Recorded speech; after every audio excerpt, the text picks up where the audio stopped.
அனைவருக்கும் வணக்கம். ரொம்ப நாளாக வீடியோ போடுறதுக்கான நேரம் சூழ்நிலை காலங்கள் அமையல. நம்ம வீடியோவை எதிர்பார்த்து யாரும் இல்லை. இருந்தாலும் பேச வேண்டிய கடமையிலிருந்து நம்ம தவறுறோமோ அப்படிங்கிற மாதிரி எனக்கு ஒரு யோசனை வந்துச்சு. அதனால் ஒருத்தர் 2 பேர் பார்க்குறவங்க கூட ஒருத்தர் 2 பேர் தான் பார்ப்பீங்க, அவங்க கூட மன்னிச்சிடுங்க. அப்புறம் 2 காணொலியில் ஒரு காணொலி வந்து ஆயிரக்கணக்கான வியூஸ்க்கு அதிகமாக போயிடுச்சு. அதுக்காக ரொம்ப நன்றி. ரொம்ப கடமைப்பட்டிருக்கிறேன்.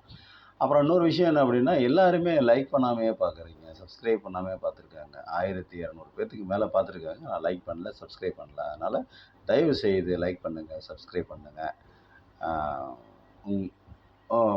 எனக்கு ரொம்ப அது உதவியாகவும் ஊக்கமாகவும் இருக்கும் என்று சொல்லி நன்றி கூறுகிறேன். நன்றி, வணக்கம்.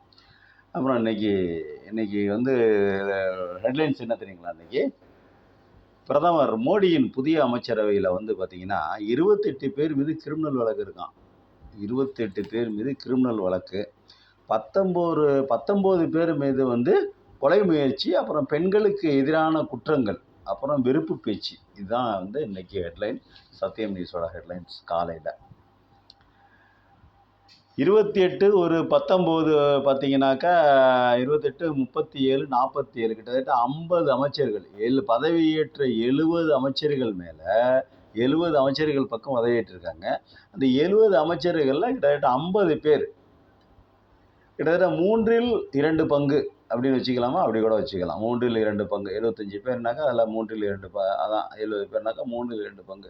அந்த மாதிரி வச்சுக்கிட்டா கூட, அதாவது சரிபாதிக்கும் மேலே 3/2 பங்கு அமைச்சர்கள் மேலே கிரிமினல் மற்றும் பெண்களுக்கு எதிரான குற்றங்கள், அப்புறம் வெறுப்பு பேச்சு, கொலை முயற்சி, இந்த மாதிரி வழக்குகள் இருக்குங்க. ஒரு நாட்டை ஆளக்கூடிய மந்திரிங்க, அமைச்சர்கள் வந்து எப்படி இருக்காங்கன்னு யோசிச்சு பாருங்க. அப்போ அந்த நாடு எந்த நிலைமையில் இருக்குன்னு யோசிச்சு பாருங்க. காலகாலமாக குற்றங்கள் இருந்துக்கிட்டு தான் இருக்குது, பண்ணிக்கிட்டு தான் இருக்காங்க. அரசியல்வாதிகள் நிறையா இருக்குது. ஜெயிலுக்கு போகாத அரசியல் யார் இருக்காங்க?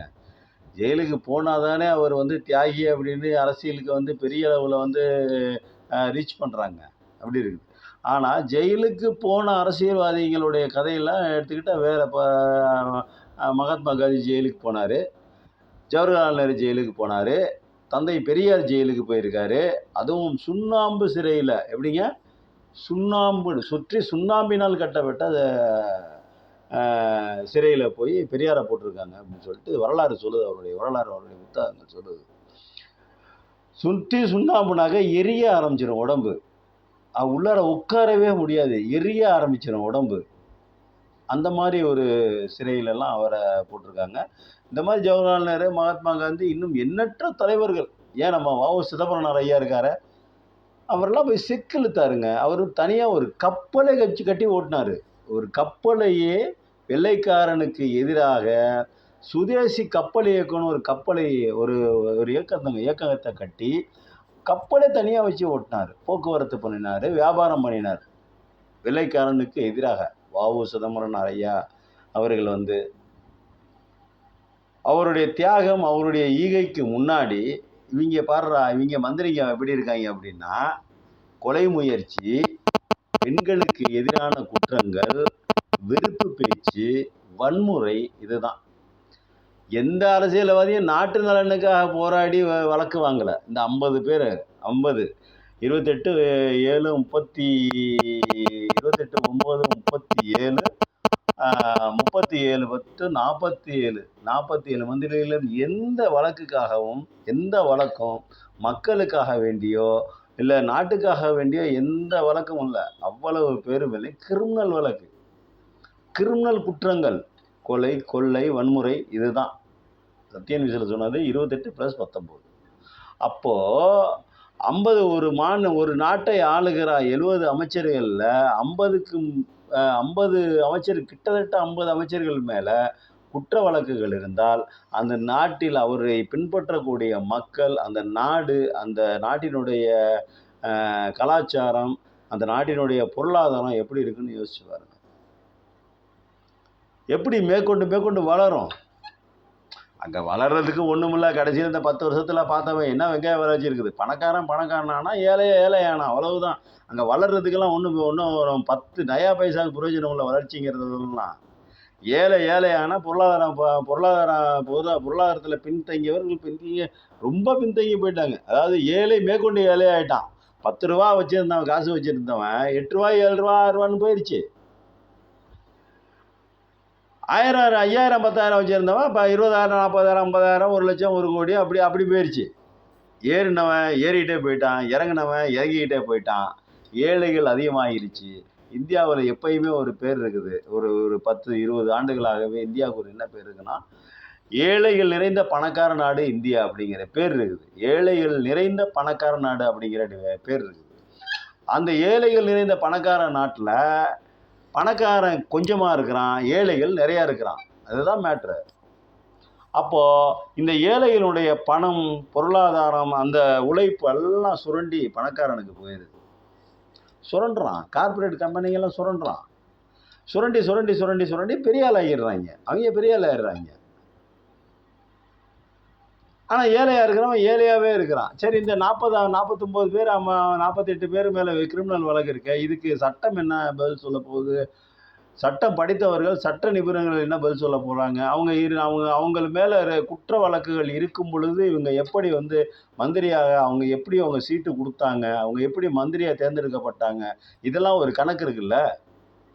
ஒன்றும் இல்லைங்க, நம்ம எல்முருகன் இருக்காரு பாருங்க, தகவல் ஒலிபரப்பு மற்றும் நாடாளுமன்ற விவகாரத்துறை அமைச்சராக இணையமைச்சராக இருப்பார்னு நினைக்கிறேன். ஏன்னா முழுசாக தெரியல. அதனால் இன்னும் சரியானபடி இன்னும் பதவிகள்லாம் வரும். எல்முருகன் என்ன கேட்டாங்க? பெட்ரோல் விலை உயருது, டீசல் விலை உயருது, இதுக்கெல்லாம் ஒரே பதில் ஜெய் ஸ்ரீராம், ஜெய் ஸ்ரீராம், ஜெய் ஸ்ரீராம்.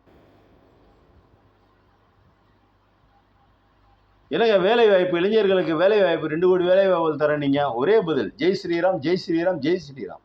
இப்படியே சொன்னாருங்க. நான் பாருங்க, அவருடைய காணொலியை பாருங்க, அந்த பேட்டியோட காணொலி யூடியூப்ல இருக்குது. எது கேட்டாலும் ஜெய் ஸ்ரீராம். என்னங்க அங்கே இந்த மாதிரி நடந்து போச்சு ஜெய் ஸ்ரீராம், என்னங்க இங்கே அது மாதிரி நடந்து போச்சு ஜெய் ஸ்ரீராம்.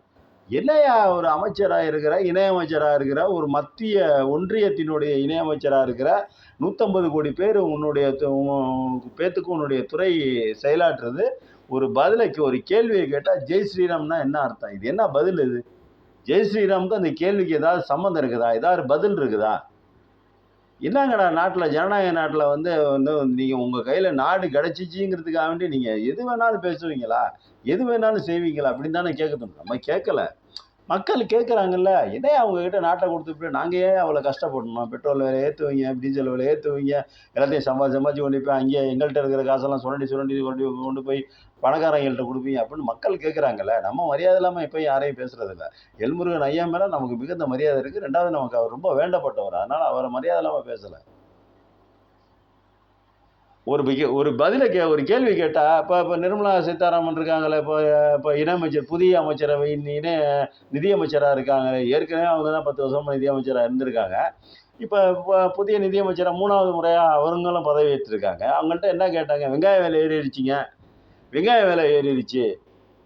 என்னங்க இப்படி வெங்காய விலை ஏறிட்டு போனால் நான் வெங்காயம் சாப்பிட்றதில்ல, இது எப்படிங்க பதில்? இது இவங்களுக்கெல்லாம் திரும்ப திரும்ப அந்த மந்திரி பதவி கொடுக்கலன்னா என்னங்க, வேறு ஆளே இல்லையா? ஏங்க அவங்க வீட்டுக்காரரே சொல்கிறாரு, அவங்க புருஷனே சொல்கிறாரு, நீங்கள் என் பொண்டாட்டிக்கு ஒன்றுமே தெரியாது, பொருளாதாரத்தை பற்றி ஒன்றுமே தெரியாது, என் பொண்டாட்டிக்கு பொருளாதாரத்தை பற்றி ஒன்றுமே தெரியாது அப்படிங்கிறாரு. அவர் பரகல பிரபாகரா? அவர் யார்? நிர்மலா சீதாராமன் நிதியமைச்சருடைய வீட்டுக்காரர்.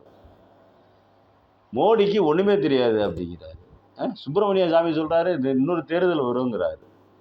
இதெல்லாம் என்னையா? அதெல்லாம் ஒரு கட்சி, அந்த கட்சிக்குள்ளே இருக்கிறவங்களே நீங்கள் கட்சிக்காரங்களை பற்றி இப்படி பேசுகிறீங்கனாக்கா நாட்டு அப்புறம் எப்படி நீங்கள் அவங்களெல்லாம் கொண்டாந்து மந்திரியாக உட்கார வைக்கிறீங்க? ட்ரெயினில் இந்த ஊட்டி மலரையில் ஏன்பா என்னங்க இவ்வளோ கூட்டியிருக்கீங்க, 3000 ரூபா இந்த ஏதாவது கொஞ்சமாக இருந்தது நிறையா கூட்டிட்டீங்களா அப்படின்னு கேட்டால் அந்த அம்மா, நீங்கள் உங்களை யார் ட்ரெயினில் போக சொன்னது? இது ஒரு கேள்வி. இந்த கேள்விக்கு இது பதிலாங்க அது? என்னங்க மலை ரயிலோடைய விலைவாசியெல்லாம் கூட்டிட்டீங்க, டிக்கெட் விலையெல்லாம் கூட்டிட்டீங்க அப்படின்னாங்க. உங்களை ட்ரெயினில் யாரும் போக சொல்லலையே அப்படின்னு. என்னங்க இட்லிக்கெல்லாம் வரி போடுறீங்க, சட்னிக்கெல்லாம் வரி போடுறீங்க அப்படின்னு கேட்டால் உங்களை யாருங்க ஹோட்டலில் போய் சாப்பிட சொன்னது? இதெல்லாம் ஒரு நிதியமைச்சருங்க, 150 கோடி பேர்த்தினுடைய தலையெழுத்தை நிர்ணயிக்கக்கூடிய ஒரு நிதியமைச்சர் கேட்குற கேள்வி. இந்த கேள்விக்கு நீங்கள் என்ன பதில் சொல்லுவீங்க? இந்த பதிலுக்கு நீங்கள் என்ன, மக்களுடைய இது என்ன? நமக்கு ஆதங்கம் தான், வேற ஒன்றும் பண்ண முடியாது. பேசதான் இப்போ பேச்சு, இந்த மாதிரி பேச்சு ஆதங்கமாக பேசிட்டு தான் போயிடணும். வேற ஒன்றும் பண்ண முடியாது. நம்ம போய் அவங்கள என்ன பண்ண முடியும்? அவங்க அதிகாரத்தில் இருக்காங்க. சட்டத்தின் பாதுகாப்போடைய, அதாவது அந்த கிரிமினல்ஸ் பூரா, இந்த கிரிமினல்ஸ் எல்லாமே இப்போ இந்த கிரிமினல்ஸ் எல்லாமே பார்த்தீங்கன்னா சட்டத்தின் பாதுகாப்போடு மந்திரியாக இருக்காங்க. அதுதான் பிரச்சனையே. இப்போ ரகசிய காப்பு பிரமாணம் வேற, ரகசிய காப்பு பிரமாணம் வேற. இந்திய அரசியலமைப்பு சட்டம் பார்த்துக்குங்க, இவங்கள்ட்ட மாட்டிக்கிட்டு என்ன பாடுபடுதுன்னு பாருங்க. எவ்வளோ ஒரு பந்தோபஸ்தோட உட்காந்துக்கிட்டு, மேலே உட்காந்துக்கிட்டு இவங்க இப்படியெல்லாம் பதில் சொல்கிறாங்க. நம்ம எப்படிங்க கேட்குறது? ஏங்க, ஒரு மத்திய இணையமைச்சர் வந்து எல்லாம் எந்த பதில் கேட்டாலும் என்னங்க விலைவாசி தேசிய இப்படி சொன்னால் அவங்களுக்கு கோபம் வருமா வராதாங்க? இனியா நான் ஒன்று கேட்குறேன், நீ ஒன்று பதில் சொல்கிற அப்படின்னு திருப்பி பத்திரிகையாளர் கேட்க முடியல. ஏன் கேட்க முடியல? அதுதான் சட்டத்தின் பாதுகாப்போடு இவர்கள் மந்திரிகளாக அவதரித்திருக்கிறார்கள். அதனால் அவங்கள ஒன்றும் கேட்க முடியாது. திருப்பி கேட்டாக்கா வந்து மினிஸ்டர் மரியாதை இல்லாமல் பேசுகிறாங்க. அவங்களது எவன் எவன் யார் கேள்வி கேட்குறாங்க அவங்கள தூக்கி உள்ளே போட்டு போயிடுவாங்க. அதுதான் பண்ணுவாங்க, வேறு என்ன பண்ணுவாங்க? பிடிக்கலாம் தூக்கி உள்ளே போடுவாங்க, பிடிக்காத ஆட்சியை கலைப்பாங்க. இந்த மோடி திரும்பி ஆரம்பிப்பார் பாருங்கள். இன்னும் அடுத்தாப்புல என்ன இந்த பிரதான பதவி பிரமாணம்லாம் எடுத்து இப்போ இலக்காக்கெல்லாம் ஒதுக்கியிருக்காங்க. அவங்களுக்கு அந்த பிரச்சனைகள்லாம் இருக்குது. எந்த பிரச்சனை? கூட்டணி கட்சி பிரச்சனைகள்லாம் கொஞ்சம் கொஞ்சம் இருக்குது. அதெல்லாம் முடிஞ்சதுக்கப்புறம் ஆப்பு வைப்பார் பாருங்க. அந்த என்ன சொன்னார்? 6 மாதத்தில் எதிர்கட்சிகளே இருக்காது அப்படின்னாரு. 6 மாதத்தில் எதிர்கட்சிகளே இருக்காது, நாங்கள் எல்லாத்தையும் ஒழிச்சிருவோம் அப்படின்னாரு. என்னென்ன பேசியிருக்காரு பாருங்க. இப்போ பாருங்க, இந்த மாதிரி ஆட்டங்கள்லாம் வந்து ஆரம்பிப்பாங்க. அதை வந்து தடுத்து நிப்பாட்டக்கூடிய பொறுப்பு அந்த நிதிஷ்குமார் அப்படிங்கிறவருக்கும் சந்திரபாபு நாயுடு அவர் 2 பேத்துக்கும் தான் இருக்குது. ஏன்னா அவர்களுடைய ஆதரவில் தானே இவர் வந்து பதவியில் உட்காந்துருக்காருப்பா. அப்போ வந்து என்ன சொல்லணும், நீங்கள் இவர்களெல்லாம் மாநில கட்சியினுடைய தலைவர்கள். பிஜேபியினுடைய பாலிசி என்ன அப்படின்னா, எப்பயுமே மாநில கட்சிகளை காலி பண்ணணும். அதுதான் ஒற்றை தலைமை, ஒற்றை ஆட்சி, ஒரே நாடு, ஒரே ரேஷன் கார்டு, ஒரே தேர்தல், எல்லாமே ஒன்றா இருக்கணுங்கிற அவங்க வாயில் மண்ணள்ளி போட்டாங்க. அது ஒன்று இருக்கட்டும், அது உடனே செயல்படுத்த முடியாது. ஏன்னா கூட்டணி கட்சியில் இருக்கிற 2 பேருமே வந்து தேசிய கட்சிகள் அல்ல.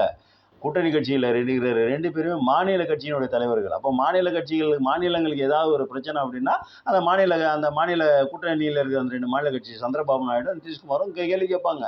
வாப்பா, என்னங்க மாநிலத்துக்கு எதிரான வேலையெல்லாம் பார்க்குறீங்க, இதெல்லாம் இப்போ எங்களையும் தானே சேர்த்து பாதிக்கும் அப்படின்னு கேள்வி கேட்பாங்க. அதனால் இப்போ கொஞ்சம் அடக்கி வாசிப்பாங்கன்னு வைங்க. ஆனால் அவர்களுடைய நீண்ட நாளைய கனவு, கிட்டத்தட்ட 2000 வருட கனவு தற்காலிகமாக வந்து நிப்பாட்டப்பட்டிருக்கிறதே ஒழிய பர்மனண்டாக நிப்பாட்டப்படவில்லை. அவர்கள் மேற்கொண்டு இந்த வேலையை செய்வாங்க. இன்னும் இருக்கக்கூடிய மாநில கட்சிகளை இப்போ நேரடியாக அட்டாக் பண்ணாங்க. இடியை வச்சுக்கிட்டு, அமலாக்கத்துறையை வச்சுக்கிட்டு, சிபிஐயை வச்சுக்கிட்டு, இன்கம் டேக்ஸை வச்சுக்கிட்டு நேரடியாக அட்டாக் பண்ணாங்க. இப்போ நேரடியாக அட்டாக் பண்ணாக்கா இவங்க 2 பேர் எதிர்ப்பு தெரிவிப்பாங்கிறதுக்காக வேண்டி கொஞ்சம் மறைமுகமான அந்த வேலைகள்லாம் செய்வாங்க. கண்டிப்பாக செய்வாங்க. ஆனால் செய்யாமல் இருக்க மாட்டார்கள். இவர்கள் லட்சியம் அது. இவர்கள் லட்சியத்தில் ரொம்ப உறுதியாக இருக்கிறவங்க ஆர்எஸ்எஸ், பிஜேபிக்காரங்க. அதனால் நம்ம மக்கள் தான் ரொம்ப இனிமேல் ரொம்ப இந்த மாதிரி ஒரு தீர்ப்பை மக்கள் கொடுப்பாங்க அப்படின்னு எதிர்பார்க்காத ஒரு தருணத்தில் கொடுத்துட்டாங்க.